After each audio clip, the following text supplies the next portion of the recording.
Hello viewers, welcome to Gita LLB new update.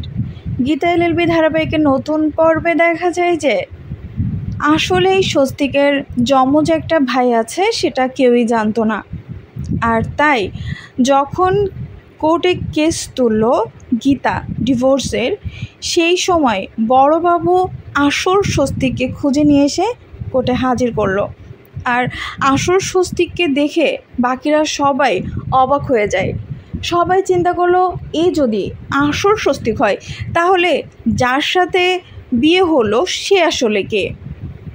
তখন জানতে পারা হলো যে অগ্নিজিৎ মুখার্জির স্বস্তিকের সাথে একটা না দুটো ছেলে হয়েছিল, যমজ। আর সেই সময় যে ধরনী ছিল তাদের একজনকে চুরি করে নিয়ে যায় সেই নার্স। আর তাই জন্য কেউই জানতো না স্বস্তিকের যমজ একটা ভাই আছে। তো বন্ধুরা, কেমন লাগলো আজকের পর্ব? গীতা কি বিশ্বাস করবে যে সেই আসল স্বস্তিক? তোমাদের কি মনে হয় কমেন্টে জানাবে। লাইক সাবস্ক্রাইব করে আমাদের সাথেই থাকবে। ধন্যবাদ।